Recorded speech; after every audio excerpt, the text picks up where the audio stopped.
પહેલા એ સમાચાર જેની દેશ આખો ઘણા સમયથી રાહ જોઈ રહ્યો હતો, વસ્તી ગણતરી ક્યારે થશે એ સવાલ ચર્ચાઈ રહ્યો હતો।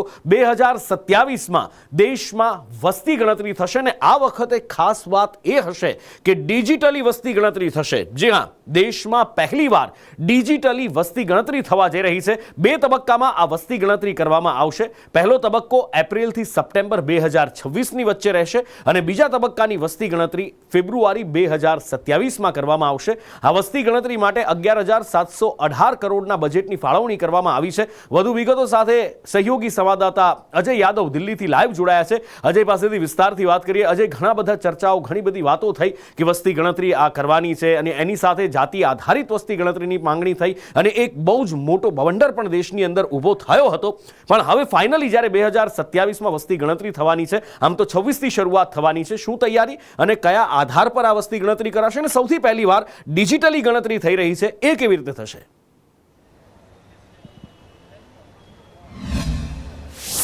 देखिए, निश्चित तौर पे बहुत सारे जो सवाल खड़े किए गए थे, करीब करीब उन सारे सवालों का जवाब आज केंद्रीय मंत्री जो अश्विनी वैष्णव ने देने की कोशिश की। आज प्रधानमंत्री नरेंद्र मोदी की अगुवाई में या अध्यक्षता में ये केंद्रीय कैबिनेट की बैठक हुई है। खास करके जो 2027 में राष्ट्रीय जनगणना होने वाली है उसके बजट एलोकेशन को आज मंजूरी दी गई। 11,718 करोड़ रुपए का बजट मंजूर किया गया है और ये माना जा रहा है कि करीब 30 लाख से ज़्यादा जो कर्मचारी हैं पूरे देश भर में इस राष्ट्रीय जनगणना में लगेंगे। लेकिन इस राष्ट्रीय जनगणना में होगा क्या, उसको बताया गया कि 2 चरणों में ये राष्ट्रीय जनगणना होगी और खास करके पहले चरण में जो हाउस लिस्टिंग होगी और हाउस होल्ड की एक गणना की जाएगी और फिर जो दूसरा चरण होगा उसमें एक तरह से जनगणना होगी। जनगणना में क्या जाति जनगणना होगी या नहीं होगी, उसका भी जवाब दिया गया कि जाति जनगणना भी होगी। उसमें गोत्र भी हो सकते हैं और उसमें आपका सबकास्ट भी हो सकता है और आप किस कास्ट के हैं वो सब भी लिखा जा सकता है। तो करीब करीब सभी सवालों का जवाब देने की कोशिश की गई है। और खास करके जो पहले चरण की जो जनगणना है वो अप्रैल से लेकर के सितंबर तक 2026 में होगी, जिसमें हाउस लिस्टिंग की जाएगी या हाउस की गणना की जाएगी। और दूसरे चरण की जो गणना है जिसमें जाति जनगणना भी शामिल है वो फरवरी 2027 में बाकायदा की जाएगी। लेकिन ये जो पूरी जनगणना हो रही है अभी तक जितनी भी जनगणना हुई उससे सबसे अलग है, क्योंकि जनगणना की एक बाकायदा डिजिटल जो लिस्टिंग की जाएगी जिसमें कभी भी इसका जो डेटा है ऐतिहासिक तौर पे इस्तेमाल किया जा सके, उसको देखा जा सके, किसी तरह की कोई दिक्कत ना हो, ये पूरी की पूरी व्यवस्था की गई है। लेकिन साथ ही साथ कुछ सवाल ऐसे भी आए कि बहुत सारे ऐसे भी लोग हैं जो इस जाति जो जनगणना होगी उसमें अपनी जाति नहीं बताना चाहेंगे। तो ये भी कहा गया कि उनको छूट है, जैसे उसमें साधु सन्यासी भी हैं या बहुत सारे देश में ऐसे भी लोग हैं अब जाति में विश्वास नहीं करते हैं, तो वो भी इस बात के लिए स्वतंत्र है।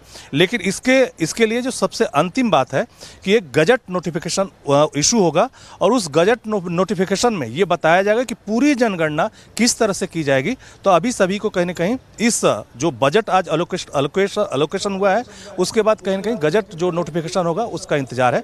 तो गजट नोटिफिकेशन में ये पूरा मामला क्लियर हो जाएगा कि किस किस क्लॉज के और किस हिसाब से पूरी ये जनगणना की जाएगी।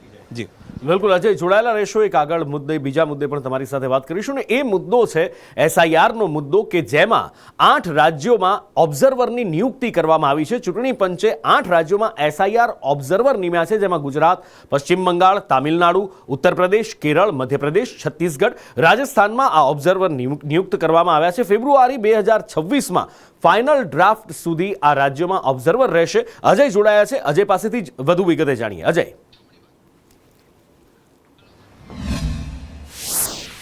देखिए, निश्चित तौर पे ये ऑब्जर्वर जो है 8 राज्यों के लिए नियुक्त किए गए हैं। ये सारे जो 8 राज्य हैं काफ़ी बड़े राज्य हैं और अमूमन ये देखा जा रहा है कि एसआईआर की प्रक्रिया जो चल रही है इन राज्यों में कई तरह की दिक्कतों का सामना करना पड़ रहा है और कई जगह पे ऐसे हैं कि जो फॉर्म है एसआईआर के लिए वो बांटे जा चुके हैं लेकिन अभी तक वो कलेक्ट नहीं हो पाए हैं। तो क्या क्या दिक्कतें इन राज्यों को झेलनी पड़ रही है, तो हर स्टेट में ये ऑब्जर्वर नियुक्त किए गए हैं। हर हफ्ते जो है 2 दिन ये राज्यों में अपना दौरा करेंगे और खास करके जितनी भी पॉलिटिकल पार्टी हैं उनसे सलाह मशवरा करेंगे और किस तरह से पूरे इस एसआईआर की प्रक्रिया को अच्छे तरीके से किया जाए वो उसका सारा लेखा जोखा ये लेंगे और साथ ही साथ अपना प्रारूप बताएंगे। लेकिन साथ ही साथ इनकी कोशिश होगी कि किसी भी सूरत में कोई भी जो वोटर है वो वो छूटने ना पाए और सारी की सारी व्यवस्था किस तरह से की जाए। तो एक तरह से कह सकते हैं कि जो लगातार जो डेडलाइन पहले 1 महीने तय की गई थी वो लगातार बढ़ाई जा रही है। तो अब चुनाव आयोग ने माना है कि कहीं न कहीं राज्यों को जो दिक्कत हो रही है उसको खुद आगे आकर के चुनाव आयोग को सहयोग करना पड़ेगा। तो इसी लिहाज से स्पेशल ऑब्जर्वर इन 8 राज्यों में, जिसमें गुजरात भी है, उत्तर प्रदेश भी है, पश्चिम बंगाल भी है, तमिलनाडु भी है, इन सारे में तैनात किए गए हैं। जी બિલકુલ અજય, માહિતી બદલ આભાર। મુખ્યમંત્રી અત્યારે ગાંધીનગરથી સંબોધન કરી રહ્યા છે, જોઈએ શું કહી રહ્યા છે।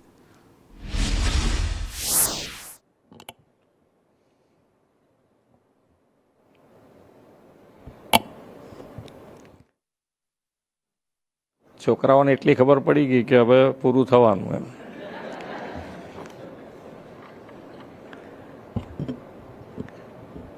છોકરાઓની કેપેસિટી હોય ને, કેટલું સાંભળવાનું।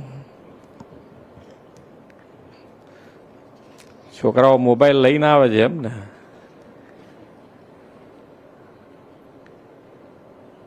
સ્કૂલમાં એલાવ, અંદર ક્લાસમાં એલાવ કરો છો તમે? હા કે ના? એટલે બહાર મૂકવાનો કે હંતાડીને પાછો લઈ જવાનો? એકાદ જણ લઈ આવે તો ચાલે, પછી આપણે બધાને રીલ જોવા માટે। સારું સારું, ટાઈમ નક્કી કરવો પડે। આમાં શું છે કે આ બધી વસ્તુ 24 કલાક ચાલે, પણ આપણે ટાઈમ નક્કી કરવાનો કે ભાઈ 1 કલાક તો 1 કલાક, અડધો કલાક તો અડધો કલાક, 10 મિનિટ તો 10 મિનિટ। તમારે જે નક્કી કરવો હોય તમારી રીતે મમ્મી પપ્પા સાથે બેસી નક્કી કરવાનો કે આટલો ટાઈમ એટલે એટલો ટાઈમ મૂકી દેવાનું ફટ લઈને। પછી એટલે આમાં તો તમને બીજું કશું મગજ નહીં દોડે, આમ જ જીવ આયા કરે પછી એમ। કારણ કે આ તો ચાલ્યા જ કરે, તમે જેમ ખેંચ્યા કરો એમ આયા જ કરે, આયા જ કરે। કરશો ને નક્કી? સાયન્સમાં ભણવાનું છે ને, અમારે હજુ વધારે સ્કોલરશીપ આપવી છે, પણ તમે સાયન્સ લો તો ને।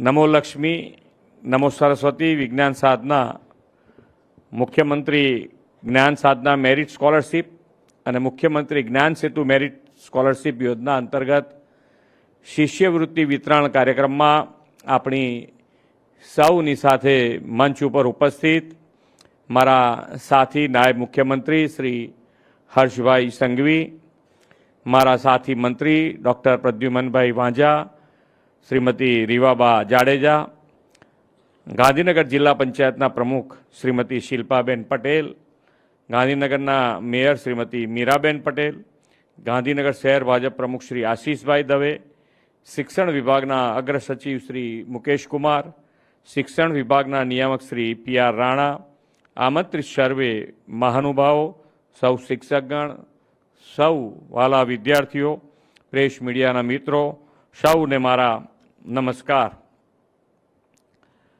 વિશ્વ નેતા અને દેશના યશસ્વી વડાપ્રધાન શ્રી નરેન્દ્રભાઈ મોદીએ બેટી પઢાઓ અભિયાનથી દેશમાં દીકરીઓના ભણતરને ખૂબ મોટો વેગ આપ્યો છે। મોદી સાહેબે ગુજરાતમાં તેમના મુખ્યમંત્રી કાર્યકાળ દરમિયાન રાજ્યની દીકરીઓના અભ્યાસ માટે પરિશ્રમની પરાકાષ્ઠા સર્જી હતી।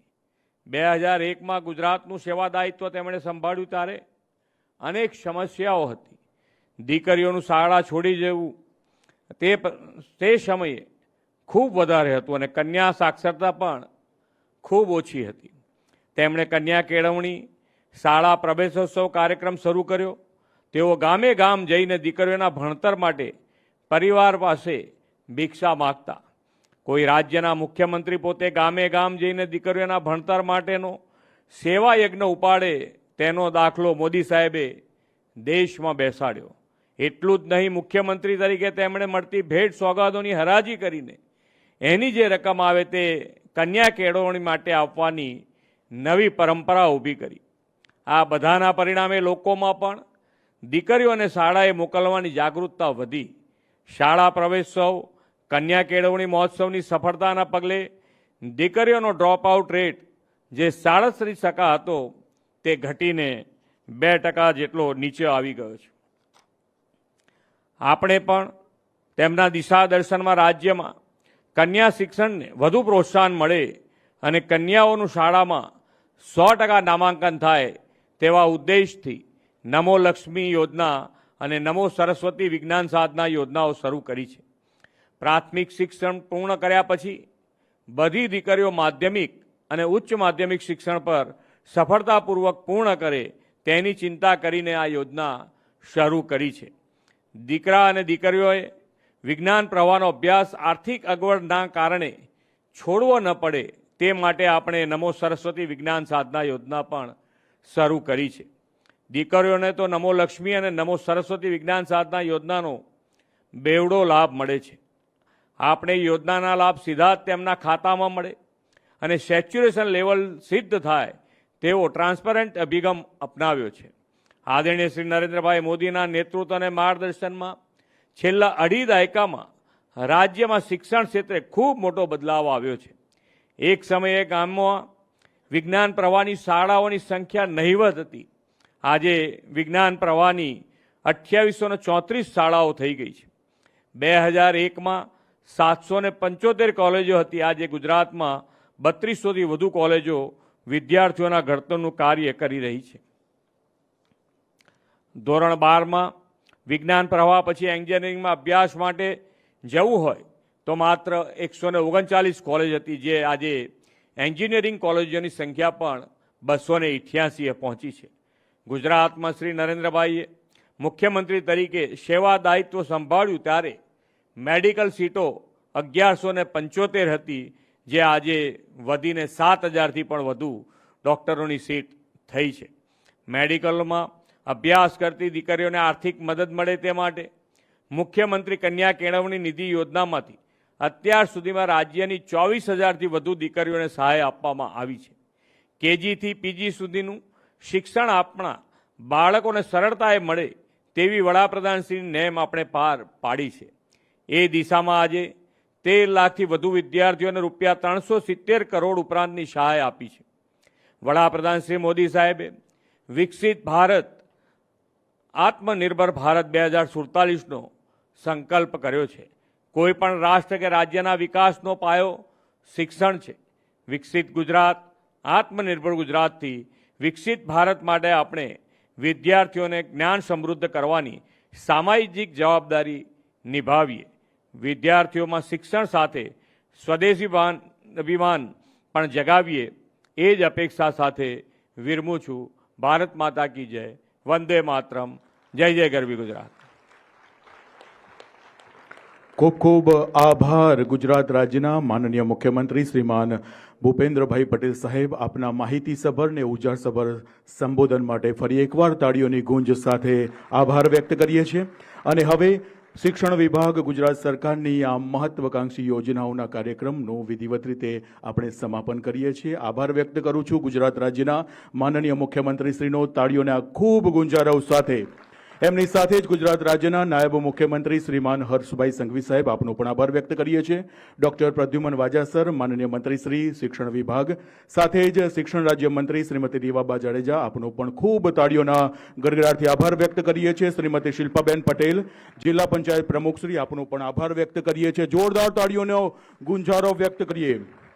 શ્રીમતી મીરાબેન પટેલ, મેયર શ્રી ગાંધીનગર મહાનગરપાલિકા, ડોક્ટર આશીષ કુમાર દવે, શહેર ભારતીય જનતા પાર્ટી પ્રમુખ શ્રી ગાંધીનગર, અને શિક્ષણ વિભાગ, આપ સર્વેનું પૂરી શ્રદ્ધાને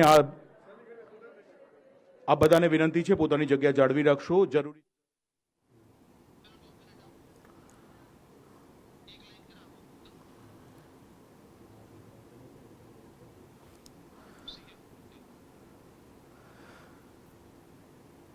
મુખ્યમંત્રી જ્યારે કન્યા કેળવણીની વાત કરી રહ્યા હતા, બાળકોના ભણતરની વાત કરી રહ્યા હતા, ત્યારે તેમણે નરેન્દ્ર મોદીના એ મુખ્યમંત્રી તરીકેના કાર્યકાળને અહીંયા યાદ કર્યો હતો, જેમાં એમણે વિજ્ઞાન પ્રવાહની સ્કૂલો ગામડે ગામડે પહોંચાડવાનો એક અભિયાન શરૂ કર્યો અને એનાથી એક શિક્ષણને ખૂબ મોટો ફાયદો થયો એ પણ યાદ કર્યું. ને એ વખતના જે કાર્યો છે જે આજના બાળકોને આજે પણ ઘણો ફાયદો કરાવી રહ્યા છે.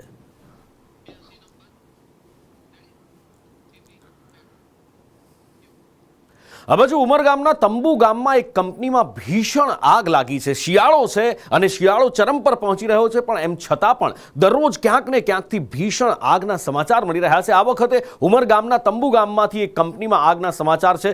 અત્યારે 7થી વધારે ફાયર બ્રિગેડની ગાડીઓ પહોંચી ચૂકી છે. આગ પર કાબુ મેળવવાના પ્રયત્નો થઈ રહ્યા છે, પણ આગ ખૂબ વિકરાળ છે.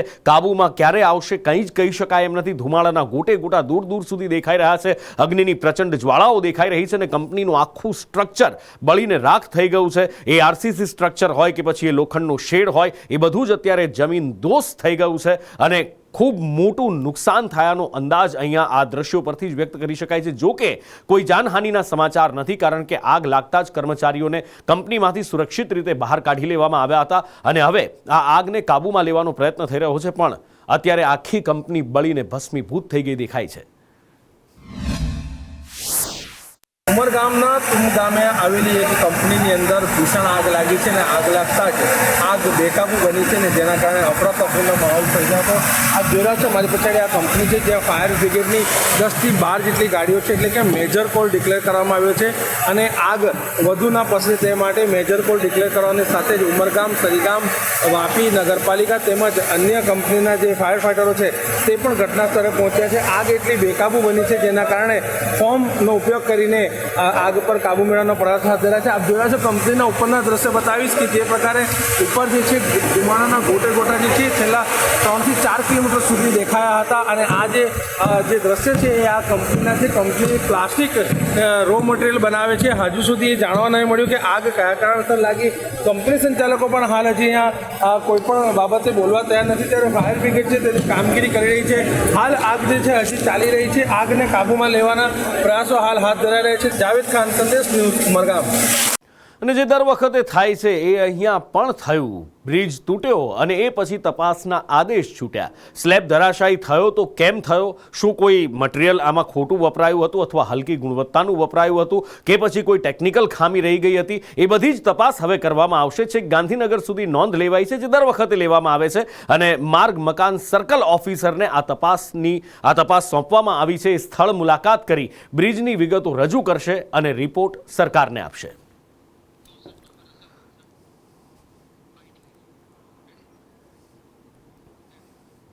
તો આ બાજુ આ નિર્માણાધીન બ્રિજ તૂટી પડવાના કારણે વલસાડમાં કોંગ્રેસ દ્વારા સવાલ ઉઠાવવામાં આવ્યા છે. સુરત શહેર કોંગ્રેસના પ્રમુખ વિપુલ ઉનાવાલાએ નિવેદન આપ્યું છે અને સવાલ ઉઠાવ્યા છે કે 30 વર્ષથી સરકાર શું કરી રહી છે? આ નર્યો ભ્રષ્ટાચાર નથી તો બીજું શું છે? દરેક જગ્યા ઉપર આ ઘટના ઘટી રહી છે. દરેક જિલ્લાઓમાં, દરેક તાલુકાઓમાં જ્યાં સરકારી કામો ચાલે છે ત્યાં તમામ જગ્યા ઉપર આ ભ્રષ્ટાચારના કારણે જે નિર્માણાધીન કોઈ પણ પ્રોજેક્ટ હોય, બ્રિજ હોય કે બીજી કોઈક વ્યવસ્થા હોય, બાંધકામ હોય, એની અંદર ખૂબ મોટા પ્રમાણમાં ગોલમાલ ચાલી રહી છે. એના કારણે ઘટનાઓ ઘટી રહી છે અને સરકાર એની અંદર પૂરતું ધ્યાન નથી આપી રહી. વડોદરા જિલ્લાના વાઘોડિયા તાલુકાના રસુલાબાદ ગામના સરપંચનો એક વિડીયો વાયરલ થયો છે.